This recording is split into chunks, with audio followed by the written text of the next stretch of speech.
ನಾಳೆ ಸಂಸದೀಯ ಮಂಡಳಿ ಸಭೆ ಸಹಿತ ಇದೆ. ಸಂಸದರ ಜೊತೆನೂ ಸಹಿತ ಸಭೆ ಇದೆ. ಸಚಿವ ಸ್ಥಾನದ ಆಕಾಂಕ್ಷಿ ಅನ್ನುವಂತಕ್ಕಿಂತ ಈ ಬಾರಿ ಸಚಿವ ಸ್ಥಾನ ಸಂಪುಟದಲ್ಲಿ ಸೇರ್ತೀರಾ ಅನ್ನುವಂತ ಪ್ರಶ್ನೆ ಮೂಡ್ತಿದೆ. ನಾನು ಮತ್ತೊಮ್ಮೆ ನಮ್ಮ ಮಾಧ್ಯಮದ ಮುಖಾಂತರ 4ನೇ ಬಾರಿಗೆ ಸಂಸತ್ ಸದಸ್ಯನಾಗಿ ಇವತ್ತು ದೆಹಲಿಗೆ ಬರೋ ರೀತಿಯಲ್ಲಿ ಇದು ನನಗೆ ಆಶೀರ್ವಾದ ಮಾಡಿದಂಥ ಕ್ಷೇತ್ರದ ಮತದಾರ ಬಂಧುಗಳಿಗೆ, ಕಾರ್ಯಕರ್ತರಿಗೆ ತಮ್ಮ ಮುಖಾಂತರ ಮತ್ತೊಮ್ಮೆ ನಾನು ಕೃತಜ್ಞತೆ ತಿಳಿಸ್ತೀನಿ.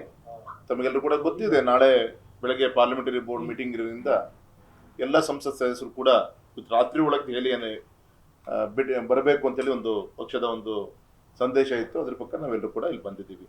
ಈ ಸಂದರ್ಭ ನಾನು ಇಷ್ಟು ಮಾತ್ರ ಹೇಳ್ತೀನಿ, ಒಬ್ಬ ಸಾರ್ವಜನಿಕ ಕ್ಷೇತ್ರದಲ್ಲಿ ಕೆಲಸ ಮಾಡುವಂಥ ವ್ಯಕ್ತಿಗೆ, ರಾಜಕಾರಣಿಗಳಿಗೆ ಒಂದು ಚುನಾಯಿತ ಪ್ರತಿನಿಧಿಗಿಂತ ದೊಡ್ಡ ಸ್ಥಾನ ಯಾವುದೂ ಕೂಡ ಇಲ್ಲ. ಹಾಗಾಗಿ ಇವತ್ತು ನನಗೆ 4ನೇ ಬಾರಿಗೆ ಇವತ್ತು ಸಂಸದನಾಗಿ ಆಶೀರ್ವಾದ ಮಾಡಿದಾಗ ನನಗೆ ತೃಪ್ತಿ ಇದೆ. ಇದ್ರ ಮೇಲೆ ಪಕ್ಷ ಏನು ಜವಾಬ್ದಾರಿ ತೆಗೆದುಕೊಂಡ್ರು, ಏನೇನು ಕೊಡ್ತಾರೆ ಆ ಸಂದರ್ಭದಲ್ಲಿ ಸ್ವೀಕಾರ ಮಾಡಿ ಕೆಲಸ ಮಾಡ್ಕೊತ ಬಂದಿದ್ದೀನಿ.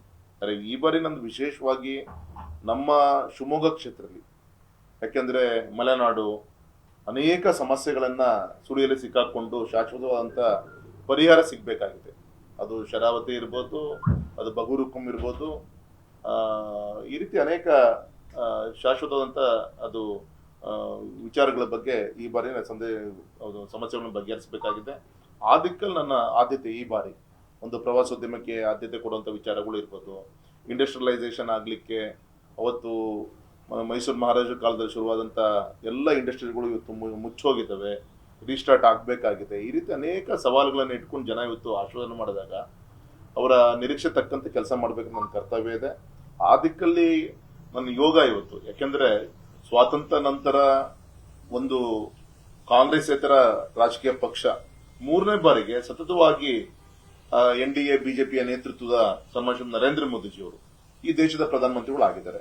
ಹಾಗೆ ನಂಗೆ ವಿಶ್ವಾಸ ಇದೆ, ಅವರ ಸಹಕಾರದಿಂದ ನನ್ನ ಕ್ಷೇತ್ರದ ಸರ್ವಾಂಗೀಣ ಅಭಿವೃದ್ಧಿ, ಸಮಸ್ಯೆಗಳನ್ನ ಬಗೆಹರಿಸೋ ದಿಕ್ಕಿನಲ್ಲಿ ಸೇತುವೆಯಾಗಿ ಪ್ರಾಮಾಣಿಕವಾಗಿ ಕೆಲಸವನ್ನು ಮಾಡ್ತೀನಿ ಸರ್.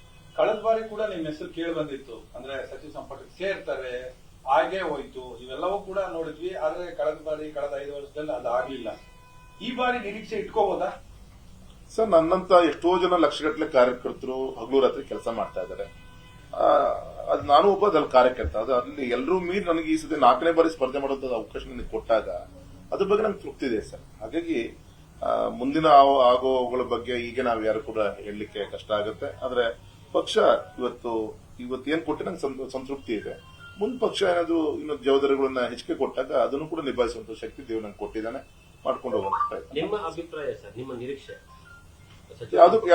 ಯಾವುದು ಕೂಡ ನಮ್ಮ ಕೈಲಿಲ್ಲ. ಯಾಕಂದ್ರೆ ನಾವು ನಿರೀಕ್ಷೆ ಮಾಡಿದ ಎಲ್ಲದೂ ಕೂಡ ಇಸ್ಕೊಳ್ಲಿಕ್ಕೂ ಆಗಲ್ಲ. ಅದ್ರ ಯಾಕಂದ್ರೆ ಒಂದು ರಾಷ್ಟ್ರೀಯ ಪಕ್ಷ, ರಾಷ್ಟ್ರೀಯ ನಾಯಕರುಗಳು ಕೂತ್ಕೊಂಡು, ಮತ್ತೆ ವಿಶೇಷವಾಗಿ ಇವತ್ತು ಸುಮಾರು 8ರಿಂದ 10 ಇತರೆ ಪಕ್ಷಗಳ ಜೊತೆಗೆ ಹೊಂದಾಣಿಕೆ ಮಾಡಿಕೊಂಡು ಸರ್ಕಾರ ರಚನೆ ಮಾಡ್ತಿರುವಂತ ಈ ಸಂದರ್ಭದಲ್ಲಿ ಸಾಕಷ್ಟು ಸವಾಲುಗಳು ನಮ್ಮ ಕೇಂದ್ರೀಯ ನಾಯಕರುಗಳಿಗಿರುತ್ತೆ. ಈ ಸಂದರ್ಭದಲ್ಲಿ ಮನೆ ಮಕ್ಕಳಾಗಿ ಬಿಜೆಪಿಯ ಕಾರ್ಯಕರ್ತರಾಗಿ ಸಹಕಾರ ಕೈ ಜೋಡಿಸಬೇಕಂತ ನಮ್ಮ ಕರ್ತವ್ಯ ಅಂತ ನಾನು ಅನ್ಕೊಂಡಿದ್ದೀನಿ ಸರ್. ಈಶ್ವರಪ್ಪನವರು ನಿಮ್ ವಿರುದ್ಧ ನಿಂತಿದ್ರು, ಮಾತನಾಡ್ತಿದ್ರು, ಗೆಲ್ತೀನಿ, ರಾಘವೇಂದ್ರ ಅವರಿಗೆ ಸೋಲಿನ ಭಯ ಕಾಡ್ತಿದೆ ಚುನಾವಣಾ ಪೂರ್ವ. ಅವ್ರು ಅಷ್ಟೇ ಮಾತಾಡಿದ್ರು ತೊಂದರೆ ಇದ್ದಿಲ್ಲ. ಎಲ್ಲ ರೀತಿಯಂತ ಭಾಷೆಗಳನ್ನ, ವೈಯಕ್ತಿಕವಾಗಿ ಟೀಕೆ ಟಿಪ್ಪಣಿಗಳನ್ನ ನಮ್ಮ ಕುಟುಂಬದ ಪರವಾಗಿ ನನಗಿರ್ಬೋದು, ರಾಜ್ಯಾಧ್ಯಕ್ಷ ಇರ್ಬೋದು, ಪಕ್ಷದ ಕಾರ್ಯಕರ್ತರಿಗಿರ್ಬೋದು, ಈ ರೀತಿ ಎಲ್ಲಾ ಭಾಷೆಗಳನ್ನ ಉಪಯೋಗಿಸಿದ್ದಾರೆ.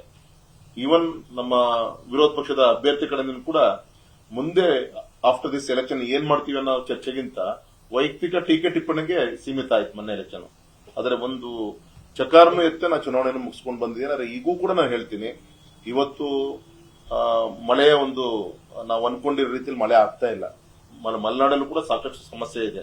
ಕೋಡ್ ಆಫ್ ಕಂಡಕ್ಟ್, ಈ ಎಲೆಕ್ಷನ್ ಇದರಿಂದ ಸುಮಾರು 1 ತಿಂಗಳು ಸರ್ಕಾರದ ಯಾವುದೇ ಕಚೇರಿಗಳು ಬೀಗ ಸರಿಯಾದ ರೀತಿಯಲ್ಲಿ ಕೆಲಸ ಮಾಡಿಲ್ಲ. ಹಾಗೆ ಈಗಾದ್ರೂ ಕೂಡ ಆ ಟೀಕೆ ಟಿಪ್ಪಣಿಗಳೆಲ್ಲ ಬಿಟ್ಟು ರಾಜ್ಯ ಸರ್ಕಾರ ನಿಂದಿದೆ, ಕೇಂದ್ರ ಸರ್ಕಾರ ಮೋದಿಜಿಯವರಿದ್ದಾರೆ, ಒಟ್ಟಾಗಿ ಒಂದಾಗಿ ಬಡವರು ಕಣ್ಣೀರು ಒರೆಸುವಂತ ದಿಕ್ಕಿನಲ್ಲಿ ಗಮನ ಕೊಡಬೇಕೇ ಹೊರತು ಇನ್ನಾದ್ರೂ ಕೂಡ ಈ ವೈಯಕ್ತಿಕ ಟೀಕೆ ಟಿಪ್ಪಣಿ ಬಿಡಬೇಕು ಅಂತ ನಾನು ವಿನಂತಿಯನ್ನ ಮಾಡ್ತೀನಿ. ನೀವೊಂದು ಮಾತು ಹೇಳಿದ್ರಿ ಸರ್, ರಾಜ್ಯ ಸರ್ಕಾರ ನಿಮ್ದಿದೆ ಅಂತ. ಅಂದ್ರೆ ಈಶ್ವರಪ್ಪನವರು ಕಾಂಗ್ರೆಸ್ ಪರವಾಗಿದ್ದಾರೆ ಅಂತಾನೆ? ನಾನು ಈಶ್ವರಪ್ಪನವ್ರ ಬಗ್ಗೆ ಮಾತಾಡಲ್ಲ. ಇನ್ಕ್ಲೂಡಿಂಗ್ ಗೌರವ ಅಂತ ನಮ್ಮ ಜಿಲ್ಲಾ ಉಸ್ತುವಾರಿ ಸಚಿವರು, ನಮ್ಮ ಉಸ್ತುವಾರಿ ಸಚಿವರು ಸ್ವತಃ ಕುಟುಂಬದಿಂದ ಒಬ್ರು ಸದಸ್ಯ ಸ್ಪರ್ಧೆ ಮಾಡಿದ್ರು. ಆಯ್ತು, ಚುನಾವಣೆ ಅಂದ್ಮೇಲೆ ಎಲ್ಲ ರೀತಿಯ ಚರ್ಚೆ ಆಗಿರುತ್ತೆ.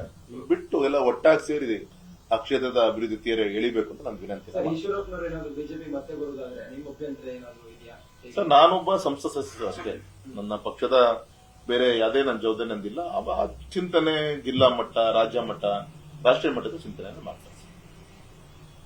ನಾಗೇಂದ್ರ ಅವ್ರ ತಲೆದಂಡ ಆಗಿದೆ, ಬಿಜೆಪಿ ಹೋರಾಟ ಮಾಡ್ತಾ ಇದ್ದಾರೆ. ಸರ್, ಒಂದು ತಮಗೆ ಗೊತ್ತಿರ್ಬೋದು, ಈ ಸರ್ಕಾರ ಬಂದಾಗಿಂದ SCP TSP ಹಣವನ್ನ ದುರುಪಯೋಗ ಪಡಿಸಿಕೊಂಡು ಅವ್ರಿಗೆ ಸಿಗ್ಬೇಕಂತ ಅನುದಾನವನ್ನ ಬೇರೆ ಅವ್ರ ಗ್ಯಾರಂಟಿ ಕಾರ್ಯಕ್ರಮ ಉಪಯೋಗಿಸ್ಕೊಂಡು ಖಾಲಿ ಮಾಡುವಂತ ಪ್ರಯತ್ನ ಮಾಡಿದ್ರು. ಈಗ ಅದೇ ವಾಲ್ಮೀಕಿ ನಿಗಮದ ಹಣವನ್ನ ಈ ರೀತಿ ಚೆಕ್ಕಿನ ಮುಖಾಂತರ ಅನ್ನೋನ್ ಅಕೌಂಟ್ಗಳನ್ನು ಓಪನ್ ಮಾಡಿ ಈ ರೀತಿ ಟ್ರಾನ್ಸ್ಫರ್ ಮಾಡುವಂತ ಪ್ರಯತ್ನ ನಮ್ಮ ಶಿವಮೊಗ್ಗದ ಒಬ್ಬ ಸರ್ಕಾರಿ ಒಬ್ಬ ಪ್ರಾಮಾಣಿಕ ಕಾರ್ಯಕರ್ತ ಇವತ್ತು ಆತ್ಮಹತ್ಯೆ ಮಾಡ್ಕೊಂಡಿದ್ದಾರೆ. ಅವ್ರ ಕುಟುಂಬದವರು ಇವತ್ತು ಕೂಡ ಕಣ್ಣೀರು ಹಾಕ್ತಾ ಇದ್ದಾರೆ. ಸಣ್ಣ ಮೂರ್ ಜನ ಮಕ್ಕಳಿದ್ದಾರೆ.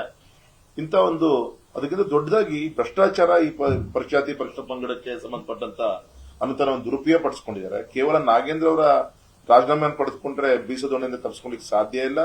ಇದು CBI ತನಿಖೆ ಆಗಬೇಕು.